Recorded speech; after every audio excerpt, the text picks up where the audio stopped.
If you live in a condo, serve on a board, or manage an apartment building, EV charging is no longer a future issue. It's appearing on agendas across the country. Is your building ready? This session, presented through Running Electric campaign coordinated by Equiterre and funded by Natural Resources Canada, focuses on what decision makers need to understand before moving forward. Licensed electrician Mark Marmer explains electrical capacity, load management, cost allocation, and what it actually takes to implement EV charging in multi-unit buildings. If your property is beginning this conversation, this session could save you time, confusion, and costly missteps. So let's begin. Oh, perfect. So we're just going to do a little bit of high level. I'm an owner, and what can I do? And a little bit if you're coming in as say a board member or a manager in a building. So we're not going to get too deep into the weeds, but I want to give you a feel for what you could do. And then as we move towards the end, if there's some more technical questions, I'm happy to take them. I always find it's a good to just take a moment to tell about who we are at the beginning. Not so much a commercial, but just an understanding that we're a licensed electrical contractor. We've been in business almost 40 years now, and we do a whole variety of things from just sort of day-to-day electrical service. And this is a solar job. This job that you see here is the Buddhist temple. We just finished that a little while ago, so that got done, and a variety of other things. The condos themselves make up a big part of our business. That could just be day-to-day lighting and things of that nature. And so the confluence of us being able to manage EV charging and having these customers has given us sort of a depth over the last 8 or 9 years of servicing them. So that's why partly we're here today. So, and I know that we already did single family homes. That was sort of the last one. But so what's sort of the difference between getting a charger in a single family home and getting something in a condo? So the nice part of single family home, number one, is it's more economical. It's relatively simple to have charging, and as long as you've got a place to park the car and you've got a panel, we can usually figure out how to do that. And you make all the decisions, whether you're happy with the price and what have you. Condos don't really work that way. Condos require you to go to a board of directors who manage the infrastructure in the condo, and you have to ask permission. There's rules and laws that you have to overcome. And while you're very excited about getting your vehicle and your charger in, and you might be perfectly happy even at whatever the cost is going to be, sometimes these boards don't always see the same way you do, and a lot of it takes some kind of education in the background. It's a much more challenging process. It's not impossible, but it's more difficult for sure. So if you're in a condo, what's going to be our first step? So Jason will put up the next slide, and you will see this lovely smiling person. Hopefully this is just your property manager. Then you're going to go, just like you would for other things in a condo, you're going to go to your property manager and you're going to explain to them that you'd like an EV charger in your space. And if everybody's happy and everybody's smiling, it could be because they already have a process in place for it and know exactly what you're asking for. You're not the first one, and they have a system of intake, and it's relatively simple, and they're thrilled that you came forward. I would say that makes up, frankly, a very small amount, even to this day, of places that you can go to that will have this. It's still very challenging, but you need to start here. If you're not getting anywhere, there's ways to manage it, but I would start with the property manager at the beginning. Let's move along to see why it might have been easy. Perhaps you had a building that was 100% EV ready. This is something that's part of a Toronto Green Standard that's been around for a little while, and it was brought to my attention that even in Quebec and Laval, they have this EV charging, EV ready. I will tell you that when I go to buildings and the manager has called me and say that this building's EV ready, we've got chargers. I'm very excited to get over there and see what exactly that means. I came from one, frankly, this morning that has a good series of chargers. and we gave a recommendation for a charger for one of the residents, and the board came back and said, well, maybe we're not completely ready, and we would like to take a look at a load evaluation. We're happy to have them come in, but in the meantime, while they're thinking about this, it's holding up what this person needs, and the building wasn't 100% EV ready. It's only a certain percent EV ready. So some of the ones that already have chargers in their place are perfectly happy and they're being able to use it, but the building's trying to figure out what it is they're going to do for the other people in the building. So this can be challenging. I took a look at the panel this morning. The panel, even though it's a fairly large amperage, is nearly full, and there's a variety of other issues in terms of the way they're managing them. So we'll get through. We'll get a report going, and I've got already 2 residents that have come forward to us that would like to have charging in the building. So it's a bit of work to work its way through it, but we're at an early stage, and I'm happy to have the buildings come forward. If they ask smart questions, then we actually can help them and try to get if we get it set up and get it going right and get a good system, then it will be easier. And that conversation in the back hall with the manager will become easier and easier as time goes on. In the past, before the Condo Act got changed, this is the Condo Act in Ontario. I know a little bit of some of my stuff is a bit Ontario centric because we're located here in Toronto, and I'm familiar with the rules here. When I talk about things like right to charge, this is something that became available in British Columbia not that long ago as well. And the idea was that in the past, you would simply go to your property manager. You would say, I'd like to have a charger. They would go to the board. The board would say no, and that would really be the end of the discussion because the owner themselves had no real, there was no real way to move it forward. And at some point, the Condo Act got revised, and one of the revisions was to give some power to owners in condos. So here in Ontario, it's very, I will say it's very difficult by following the rules and following the steps for the board and property manager to say no. The allowances are very minimal, and there's not really any way to say no.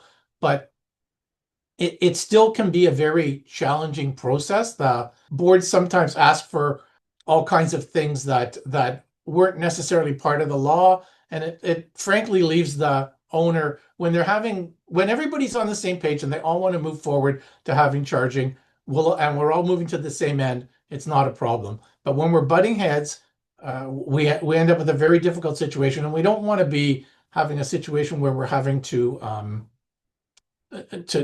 figure out how are we gonna get a lawyer to help us?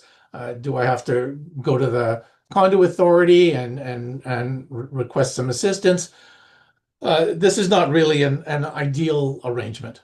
And chances are, in order to do this, if you've got to this point and you want to follow these steps to be able to make an application, this is just a few little lines of what that application needs: drawing specifications, forms to be filled out, signed by this person and signed by that person. It's not that simple. I don't know that how, as a layperson, you would decide how best to do the installation and then how to write that out and provide a sketch of it. You'll see what we do here at Signature Electric. I just put a little circle around it. I would say that anybody that's sort of in this, that we have other people that we work with in the same field that are familiar with this, they will have some means of helping people to get an intake. So what will happen is if somebody clicked on this, is just on the front page of our website, it will take you to a page and start to sort out who you are. Are you an owner? Are you a property manager? You're on a board? Where are you? And start to collect the right information. And then when we get that, we're able to guide them. So what we want to do is, frankly, hold people's hands. This is not an easy thing to find. At one time, we got these calls from owners, and it's hard to help an owner. It's a lot of work, and there's not a ton of money involved in it, and it wasn't always making sense. And we said, look, we're getting all these owner requests. Let's find a smooth, reasonable way to manage them and not and be clear on the phone when you call, you do this, and I'm going to get this step and that step. And people have found this very helpful. And ultimately, what will happen is, say, as an example for us, what happens is you'll get a visit. Once you've organized with us, you'll figure out where you are, you'll get a visit. One of the things to do with getting the visit is we're going to reach out to your property manager and let them know that you're interested and request access to the building. I would say we're 98, 95%. There's never a problem. It's rare that they refuse access. And in fact, they probably can't actually do it, although sometimes we get a little bit of pushback. At that point, I find when I get to the buildings, I'm actually, they're quite happy to see us and it's perfectly fine. We'll figure out from the owner's perspective, what's the path of least resistance to try to get them a charger in their space and following the guidelines of the Condo Act. We'll give them, ultimately the next step, we're going to give them a quotation and they'll say, oh, this is more money than I was thinking of spending. Thank you very much. And we can be finished there. Or they go, yeah, that seems to work for me. I'm okay with that. In which case, at that point, we'll put together the forms that are necessary to deliver to the corporation. And all the person has to do is sign it and put it on the manager's desk. When they do that, because of the rules of the Condo Act, they start a clock. There's a 60-day time clock. And the condo must respond. If they didn't respond, it's just they're assumed, at least in the rules, they're assumed to have accepted it. Although I'm not quite sure that even if you did, how you would actually get in there and install things without a specific allowance from the property manager. But it does what it was. The legislation does what it's intended to do. It lights a fire under everybody. It gets the board's attention and the manager will say, we have this request and we need to respond within a certain amount of time. When I'm speaking to boards, I'm telling them to try to get ahead of this. Start to think about, instead of waiting till you get this request and suddenly in a condo, 60 days is nothing. You can barely figure out what paint color to put in the lobby in 60 days. So what we do is say, why don't you get ready ahead of time? Start thinking about what you want to do. Even if you don't have anybody asking at the moment, make some decisions about it so that when this does happen and somebody seriously comes forward, you'll say, this is the plan. This is exactly how we're going to do it in the building. We've already agreed. We're not going to sit down for a series of meetings to go over it. So this is really the on the consumer end of it, how we do it. I will say it's getting smoother. It's getting better over time. At the beginning, it was very difficult. I had actually residents that actually sold their units and moved somewhere else because they just could not make any headway. I saw binders 4 or 5 inches thick of things to do with only one person's charging. Thankfully I don't see this too much anymore. So I'm pleased about that, and it tells me we're moving in the right direction. More of these EV ready buildings, that also makes it easier. Whether it's some percent or all, it keeps us moving forward and helps a lot. Let's move just to the next thing. So the other possibility is when you clicked on that button, it turned out that you weren't actually just a resident in the building, but you might have been a property manager or sometimes boards, or sometimes on a board we'll put together a committee that will manage EV charging. So we get those too, and I can sort them out right away. These are groups that are looking out for the whole community, for everybody rather than just themselves, which is a much better approach. And then once we get it settled in the building, if we can, then we don't have to have, then the extra additions come easy. So I stuck these two up here because this is sort of the two baskets that we end up with. And the community chargers that you see on the left. So when I say community chargers, I mean that these 2 spaces are available presumably for anybody in the building to use, and they'll share these spaces. This worked pretty good 4 or 5 years ago, because there really just weren't all that many vehicles, and a couple of chargers would sort of sort it out. And it's without a doubt a way more economical way to manage it. A lot of us on the call already will realize that it's hard to scale. If I start to scale out um, from two chargers, will I put four? Where will these, whose spaces are these that I have these spare spaces available to put them in? And then and then if I'm living in a condo, it's not a plaza at the corner. When I come down here at 10 o'clock and I need 3 hours to charge my car, it's the middle of the night now. It's unlikely that I'm going to want to move my car out, or that somebody else will move theirs in.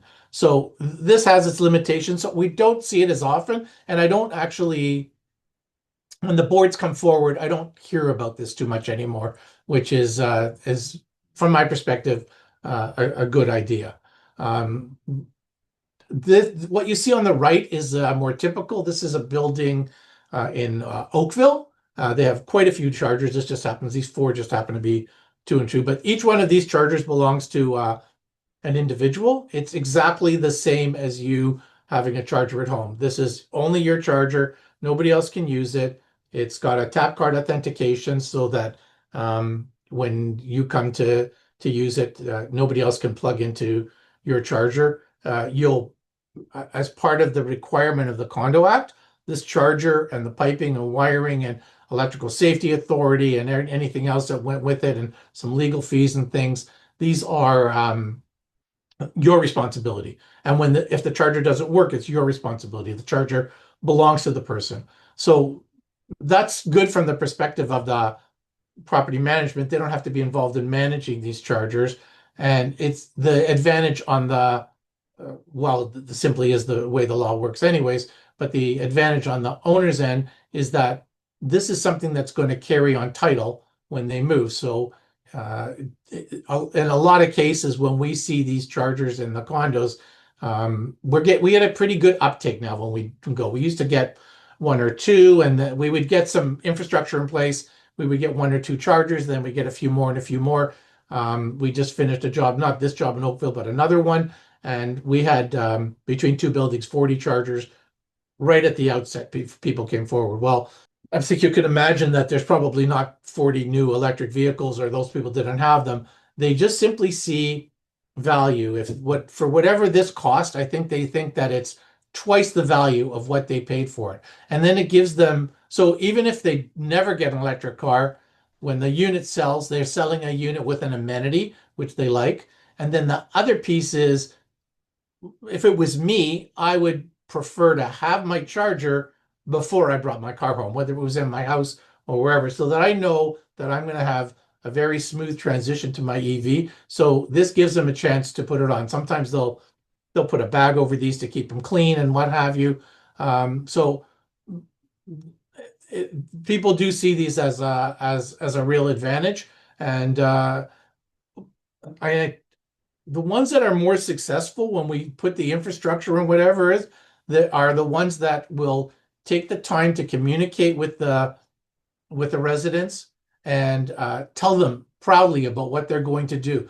A lot of the times the kickback I get is, well, we're putting all this money in up front to put, because I can imagine that there's some electrical panels and things that had to be put in for this up front. We're putting all this in for one or two people. I said, you're going to be surprised.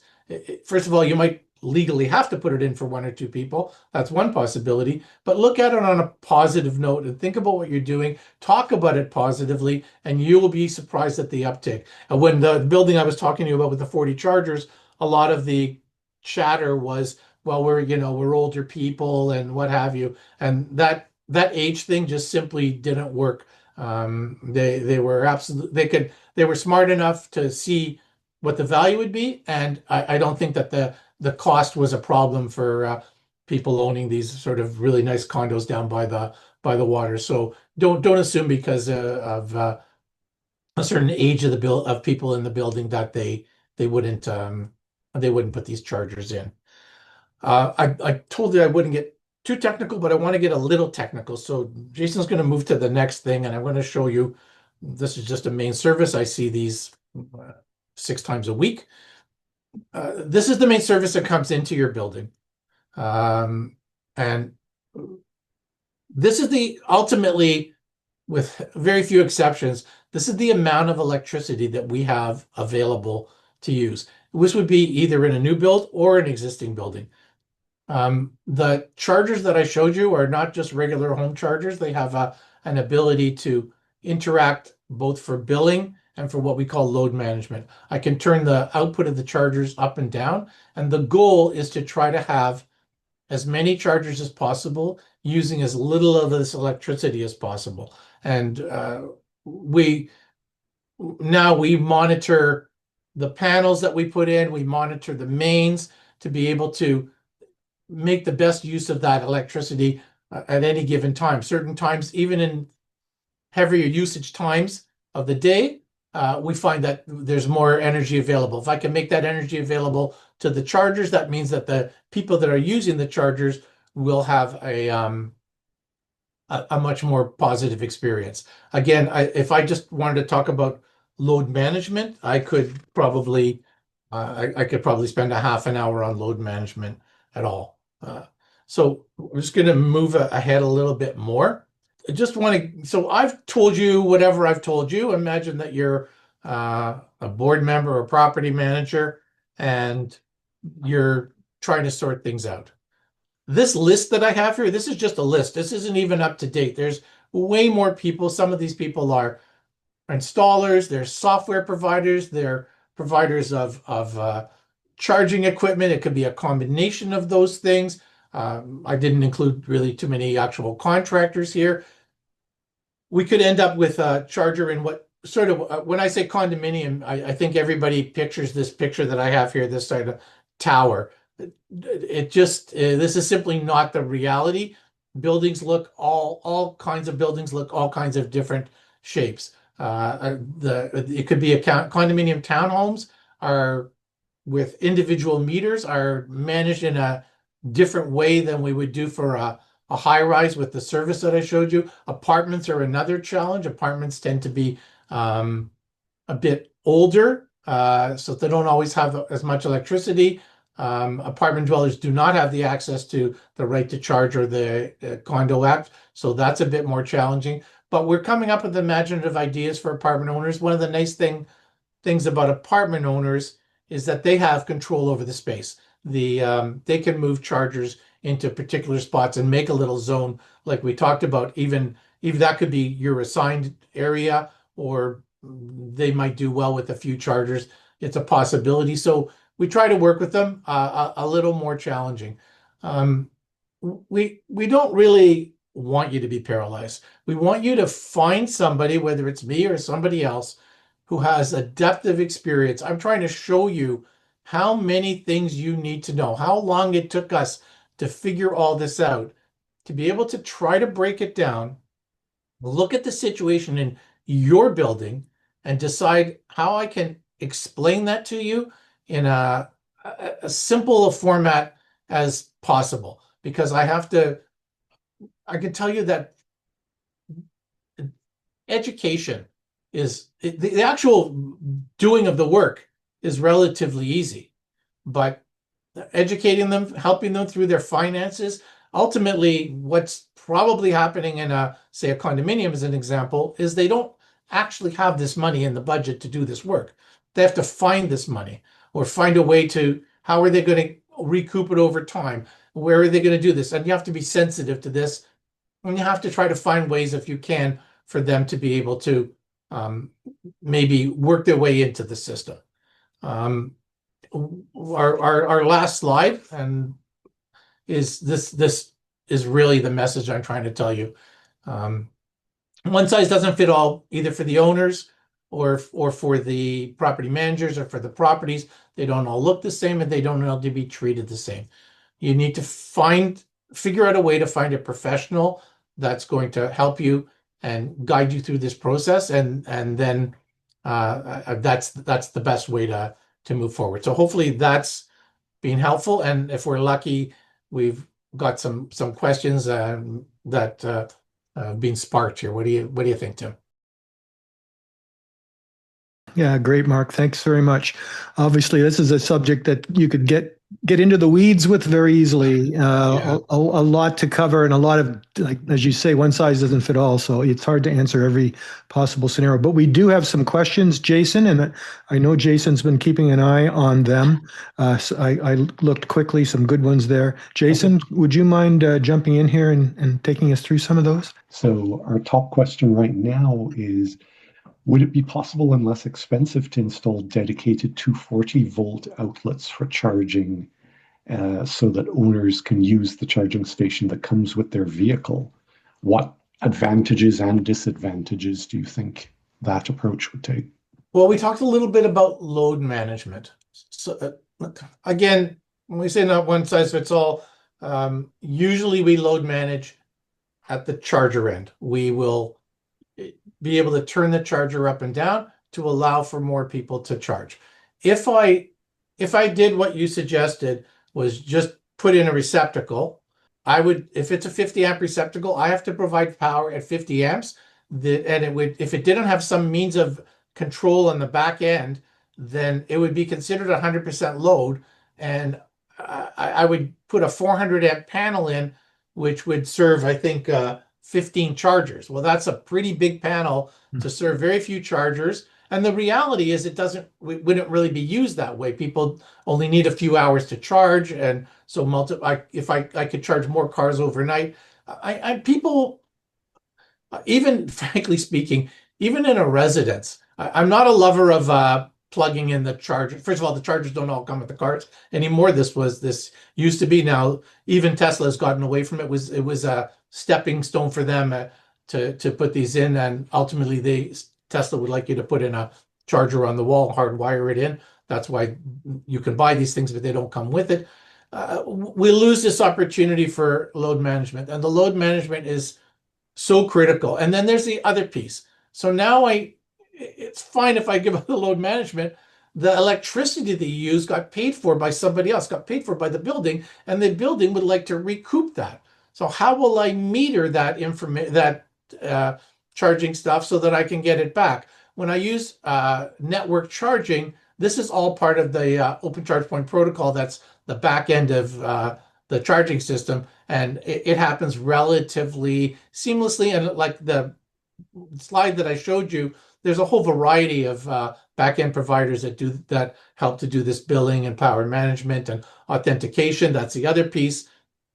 If I put a plug in the wall, I suppose it's possible for your neighbor to use it. It never occurred to me that somebody would go down into a garage and either park in somebody else's space or use somebody else's charger, but it turns out it actually does happen. So having some security is valuable. So, I mean, this is the reason. Honestly, if I could thought something was a much cheaper and simpler thing, I would do it. It would be happy. It would make perfect sense. But there's a reason that and a variety of reasons that we've sort of gotten to this solution. Hopefully that answers the question. Every time you put a plug, you have another place of failure. You plug it in. It's not a small load. It's not like plugging in your alarm clock beside your bed. It's like plugging in your stove, turning on all the elements and the broiler, and then leaving it on for 3.5 hours. That's a little tough on those receptacles, and we do see those receptacles burn out from time to time. We now have manufacturers making more robust receptacles because there's a demand in the marketplace. Frankly speaking, from my perspective, I just put the charger on the wall. They're not that expensive. Hardwire it in, and the chargers in my house have been there for 8 years now. The same chargers, they work like a charm. That was something I was going to mention. I've heard that those receptacles really don't like being plugged and unplugged and replugged. Yeah, for sure. And that's even worse, right? At least at home, you probably just plugged it in and left it plugged in. At the condo, that's not going to happen. You're going to unplug every single day. That's just going to exacerbate the situation. Okay, we have another one. This is a bit of a long one. So, the Canadian government's recently stated their intent with an 80 million commitment for more level 2 or fast chargers. Does the Canadian building code affect provincial building codes, and can it require the installation of charging infrastructure for all parking spaces? So this is a very interesting thing. So I mentioned earlier one of the slides, and we talked about Quebec, and we talked about Toronto, who have a green standard that requires 100% EV ready. So keep in mind that even when that got announced, what happened was there was a period of time for the that would start from the time that the people put the drawings forward. Not so buildings that were already underway, they didn't have to comply, and it would take 2 or 3 years in time past the legislation for even for you to see the first building come up. Buildings take several years to get built, so it took a while. That's Toronto doing that. When I'm on a government group which meets the government, it's coming up again, the Ontario government. Uh, we say to the Ontario government, well, why don't you just do the same thing? Let's just make this happen all the way through Ontario. And wouldn't that be nice? Because we would then everybody would have EV charging, and when you moved in, it's so much less. It just doing it when the building is built is great for everybody. It's less expensive when it gets installed. You can imagine that the difference between putting some conduit in the slab and everything as you're pouring it, as opposed to piping it on the surface, and then if everything's ready and the wires are hanging out the wall, for the end user, it's just a matter of putting the charger on, connecting it. Everybody's really happy, and ultimately, the people that are in these buildings, they're the ones that pay for everything, one way or another. When if you're paying for it because you need it afterwards, or you bought it as part of the building, you paid for it because everything in the building got paid for by these people. I think if they were shown everything at the beginning and given a choice, it would be obvious to them that this is what they would like. And if I had to find another couple of $1,000s when I was putting my mortgage together, that's a hell of a lot easier than finding $4,000 or $5,000 later on and fighting with my property manager. The problem was the government isn't too thrilled with adding more expenses to the developers and builders.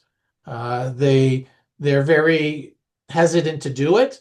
The charges are something that happens at the end of a building process when the budgets are very tight. Then the person you're speaking to might not be the person who's really related to the building code. And then the last time I heard was, well, I mean, that's fine for, I understand that you want that on Bay Street downtown, but when we do it for a condo, that's the same condo in Muskoka or Owen Sound. Did you want it treated the same way? Well, from my perspective, I think the answer would be no, but they didn't exactly see it this way. So, I mean, it could be Canada-wide if we wanted to. There just needs to be, enough interest in doing it.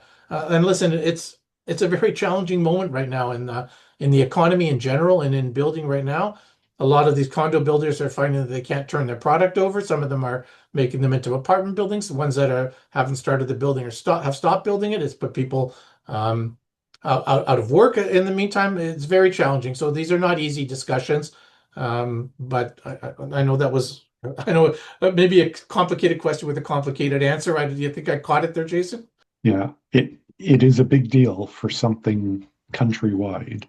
I look even at the houses. At one time, the game plan we came up with we're going to make 200 amp services in a house and ask you to run the wire into the garage. Oh, that sounds like a pretty small ask. That lasted 5 minutes, and the government said, no, that's putting an undue onus on the builders, and we're not going to do it.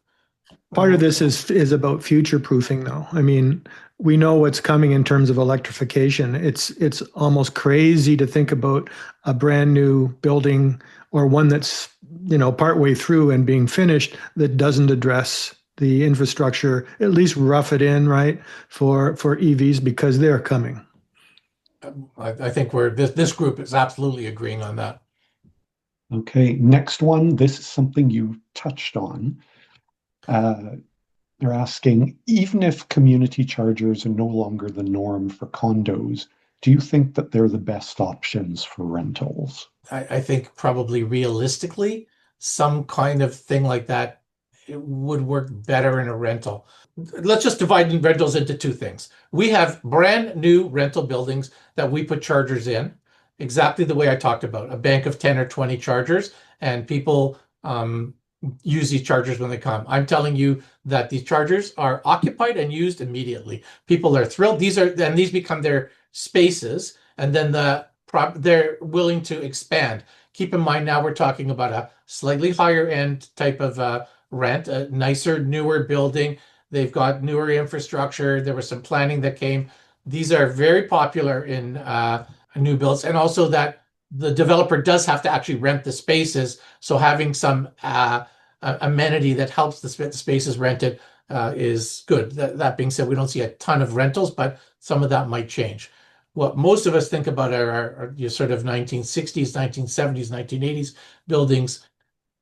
These buildings tend to have more challenging electrical problems because the way that people are using electricity in their suites now, whether it's dishwashers or air conditioners or whatever the case is, we used to use a lot more electricity, and the buildings don't have a ton left over, and they tend to be fully rented.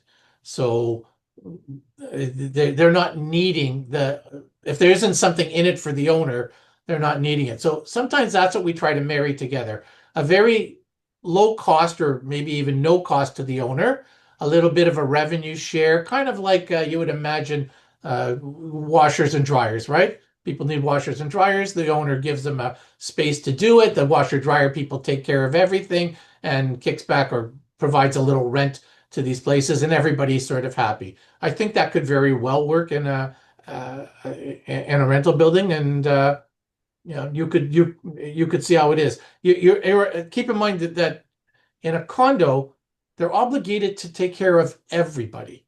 So it doesn't matter where my space is. A rental building does not have the same obligation. So if it turns out that it's a bit too busy at the chargers, well, you'll find something else or you'll do something else. But they're a harder group to deal with, and because the jobs are smaller, there's less interest from installers to deal with them because there's just as much work talking to them and convincing them to put in 2 chargers as it took me to get somebody to put in 40 chargers. So, that's a challenge as well. But my answer, yes, I think it's a good idea.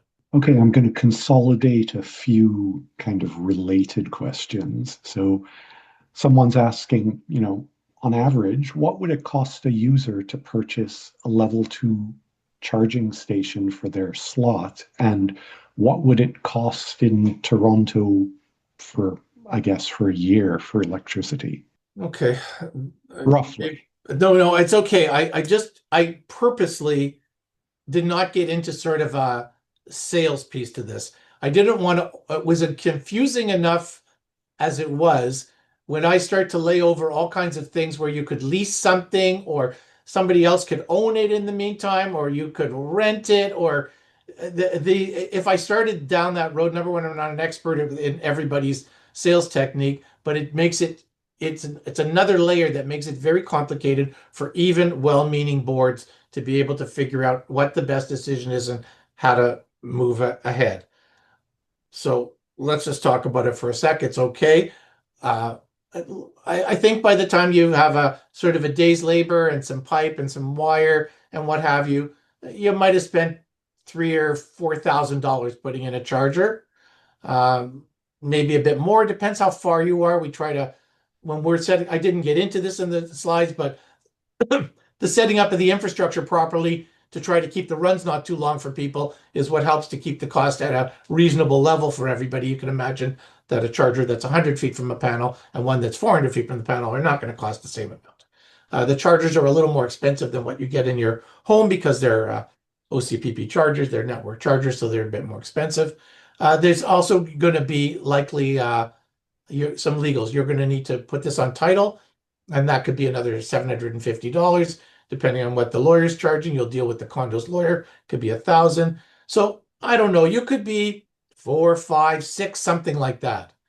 That might be not unreasonable, just to give people something to hang their hat on. In terms of electricity, it's depending on how you're doing it per kilowatt hour, $1 an hour, something like that. Keep in mind that the rate is set by the person that if it's in a condo, the condo board will set the rate. If it was at an apartment, you might find that it's frankly like you would get in the public, 2.25 an hour or something like that, where there's some profit in it. Usually in the condos, we try to keep it even so that they're just paying for the electricity. I don't know if Tim might want to suggest what, a month's worth of electricity would be. It'll be, I can tell you, it'll probably be a smaller amount than the amount of gas you would have used if you'd been driving a gas car. That's all I can say for sure, because it totally depends on how much you drive and how much electricity you use.